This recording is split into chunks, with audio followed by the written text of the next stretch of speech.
Assalamualaikum warahmatullahi wabarakatuh. Saya akan menjelaskan materi larutan asam basa. Teori asam basa menurut Arrhenius. Arrhenius berpendapat bahwa dalam air, larutan asam dan basa akan mengalami penguraian menjadi ion-ion.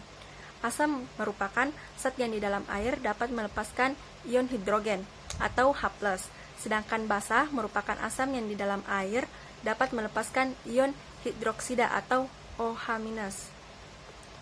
Contoh reaksi asam menurut Arrhenius.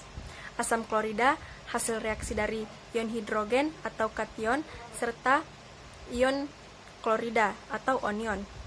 Asam sulfat merupakan hasil reaksi dari ion hidrogen ditambah ion sulfat.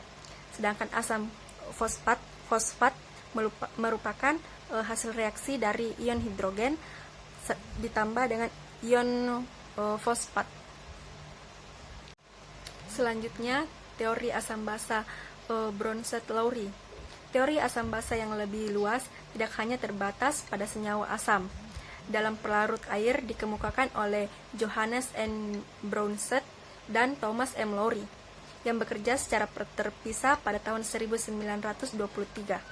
Keduanya menyatakan bahwa reaksi asam basa melibatkan transfer proton atau H+. Menurut Bronsted-Lowry, asam adalah senyawa yang dapat memberikan proton atau H+ kepada basa atau donor proton. Basa adalah senyawa yang dapat menerima proton H+ dari asam akseptor proton. Teori selanjutnya yaitu teori asam basa Lewis. Berdasarkan definisi Lewis, asam yang berperan sebagai spesies penerima pasangan elektron tidak hanya H+. Asam adalah akseptor atau menerima pasangan elektron bebas atau PEB. Basa adalah donor atau memberi pasangan elektron bebas atau PEB. Sebagai contoh, reaksi antara BF3 dan NH3 merupakan reaksi asam basa, di mana BF3 sebagai asam Lewis dan NH3 sebagai basa Lewis. NH3 memberikan pasangan elektron kepada BF3 sehingga membentuk ikatan kovalen koordinasi antara keduanya.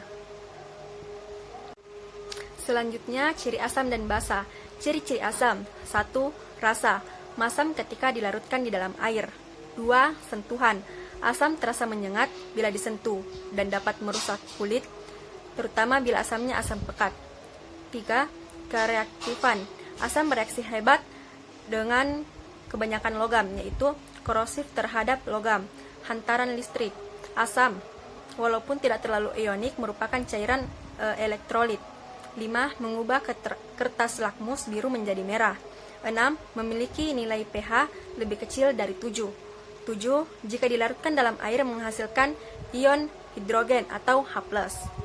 Selanjutnya, ciri-ciri basa. 1. Rasa. Pahit ketika dilarutkan dalam air. 2. Sentuhan. Terasa licin seperti sabun dan kaustik, dapat menyebabkan kulit menjadi kusam dan rusak. 3. Menyebabkan kelapukan. 4. Hantaran listrik merupakan cairan elektrolit, dapat menghantarkan arus listrik. 5. Mengubah kertas lakmus dari merah menjadi biru. 6. Memiliki pH lebih besar dari 7. Dan ketujuh, jika dilarutkan dalam air menghasilkan ion hidroksil atau OH-. Selanjutnya, indikator asam dan basa. 1. Kertas lakmus. Kertas lakmus terbuat dari selulosa kayu yang menjadi komponen utama dinding sel kertas lakmus.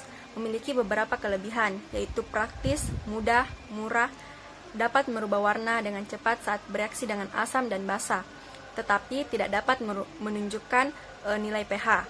Kertas lakmus akan menunjukkan warna berbeda jika dicelupkan ke dalam larutan bersifat asam, basa, dan netral. Ada dua macam kertas lakmus, yaitu merah dan biru. Lakmus merah berubah jadi biru ketika dicelupkan ke dalam larutan basa, dan lakmus biru berubah menjadi merah ketika dicelupkan ke dalam larutan asam. Selanjutnya, larutan indikator. Larutan indikator dapat berubah warna sesuai tingkat keasaman dan kebasaan zat, memiliki rentan pH tertentu sesuai dengan perubahan warna yang ditunjukkan. Hanya dapat dilakukan dengan bentuk rentan trayek pH tanpa menunjukkan nilai pH secara tepat. Larutan indikator, misalnya phenolphthalein, metil jingga, metil merah, dan bromtimol biru. Indikator alami. Larutan asam dan basa dapat diidentifikasi dengan menggunakan bahan-bahan alami yang terdapat di sekitar kita. Contohnya, bunga kembang sepatu, kunyit, kulit manggis, kubis ungu, atau jenis-jenis bunga yang berwarna. Indikator selanjutnya yaitu indikator universal. Indikator universal berupa kertas yang dapat membedakan larutan asam dan basa, serta mengetahui harga pH-nya. Cara kerja indikator ini sangat sederhana, yaitu sehelai kertas indikator dicelupkan ke dalam larutan yang akan diukur pH-nya. Kemudian hasilnya akan dicocokkan dengan peta warna pada kemasan. Warna indikator menyatakan nilai pH. Bagian indikator terakhir yaitu pH meter. Indikator asam basa dan pH. Harga pH suatu larutan dapat diketahui dengan menggunakan pH meter atau suatu indikator. pH meter merupakan suatu rangkaian elektronik yang dilengkapi suatu elektrode yang dirancang khusus untuk dicelupkan ke dalam larutan yang akan diukur. Senyawa asam basa.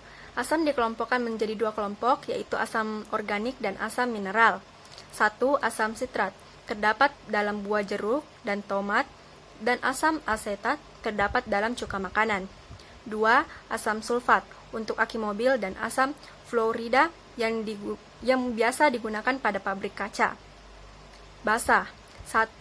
Natrium hidroksida dan kalium hidroksida sebagai bahan baku pembersih dalam rumah tangga. Misalnya sabun mandi, sabun cuci, deterjen, pemutih, dan pembersih lantai. 2. Magnesium hidroksida dan aluminium hidroksida terkandung dalam obat nyeri lambung atau antacid. 3. Amoniak untuk pelarut desinfektan atau pencegah terjadinya infeksi, dan bahan baku pupuk urea. Sekian dari saya. Assalamualaikum warahmatullahi wabarakatuh.